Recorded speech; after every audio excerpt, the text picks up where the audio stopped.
All right, let's talk League of Legends, specifically how to get into League of Legends and what that pertains to for new players.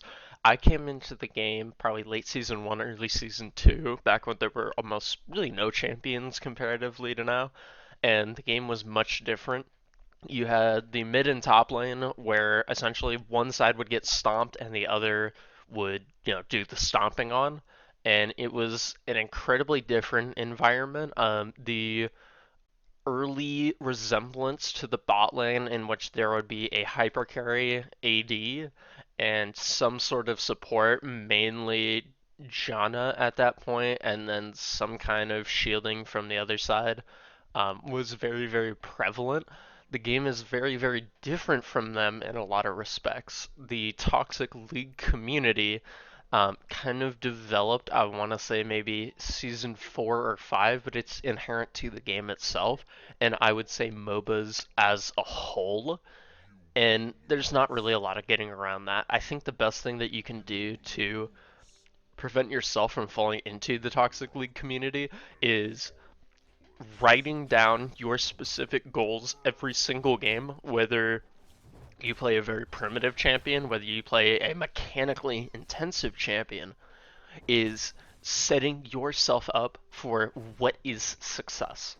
Because if you just go by who won and who lost, you're in trouble. Like that's not a way to actually learn how to improve on really any basis. You're gonna get very skewed results and you're not really going to feel good about yourself at all. So sitting down and saying, okay, the first 3 levels I want to play very conservatively or we're going to go aggressive, having your barometer for where is my improvement supposed to be coming from as a player and also as a teammate.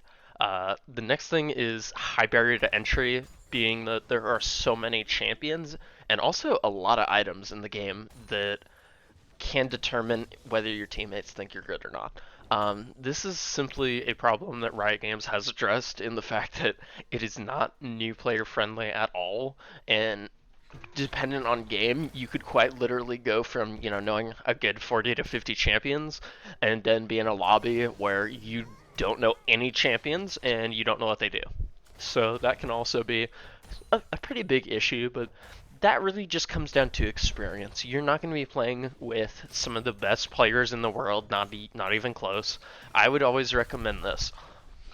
Play normal games. Play bot games, actually, until you feel like you know generally what most champions are.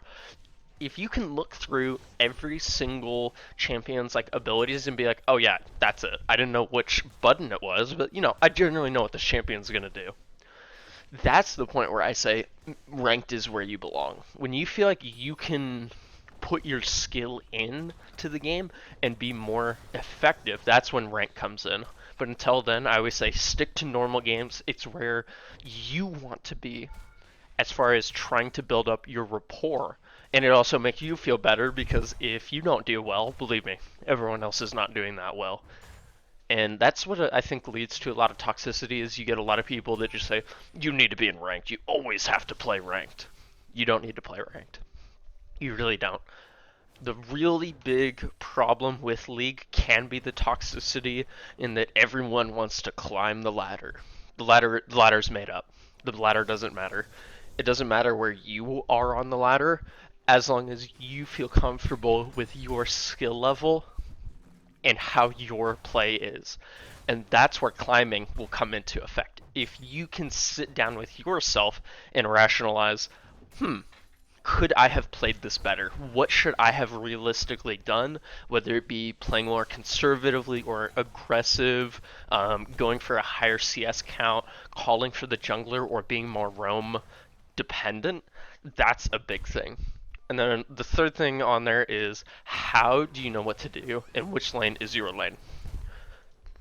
Originally, it was supposed to be that certain champions just belonged to certain roles, and that was just kind of the way the game went. Darius went to the top lane, Shogath went to the top lane, LeBlanc went to the mid lane, Jarvan went to the jungle. Just certain things like that were very inherent.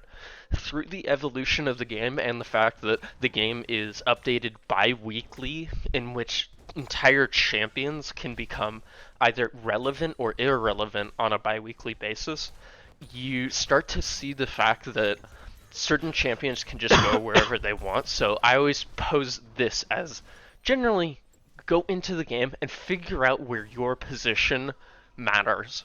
I roughly say the top laner is kind of like the guy on the island. He just wants to focus on his play outside of a few champions. You're just, in the 1v1, and no one generally comes to mess with you for the most part. Once you get to higher elos, that changes. Jungler, you just want to be the center of conflict. You want to be farming your camps, you want to be getting in the enemy's face and you want to be the problem child for everyone to mess with. For some people that's fine, for others it's not. Mid lane is essentially the powerhouse of the game for the most part. Outside of certain players like Doinbe's playstyle, the mid laner is just going to want to run you over. And they do this effectively because the lane is a lot shorter. There's a lot less room for you to essentially like kind of walk out your problems. And the champions there that are played are generally control mages. So they're going to have an effect on the game that is quite different than everyone else. And also, it's literally in the middle of the map. So everywhere else is equidistant as compared to, say, top or bottom lane. The bottom lane, in the case of the AD carry or AP carry, is very different in that it's essentially a game of patience and control. The best value for an ADC is high click rate and low deaths. You need to be able to consistently perform up to a standard. If you die a lot, you are not going to be doing well as an AD carry, and it will show very clearly. Support is kind of a hard thing. Originally, it was casters and tanks and basically anything to support the train that was the AD carry. Now, through almost 8 years of developing the support role, you saw a couple of things change. One, assassin mid laners could no longer have the power to one-shot the support. The jungler lost all priority on early game damage to be able to punish the support for going to ward and also roaming. So it made it to where the support has agency in the lane to do whatever they want. And so you saw essentially in season 7 through 9 the complete rework of the support role into basically whatever it wants to be. There's not really any supports at this point that you can't really play down there. It really just depends on what kit you like and what works well with your champions just around you. But there are some that are just staples like Janna, Braum, Lulu, Nami. Those are always going to be there as far as I can see, but those are generally what you want to take into the game of what do you want out of the game itself and what do you want as far as your personal well-being of the game. And just keeping those in mind will lead you to, I would say, a healthier league career, and it will make you a better player in the long run. So that's all I got for that. Be sure to stay tuned. I'll have more videos coming out, and just think about that for a little bit.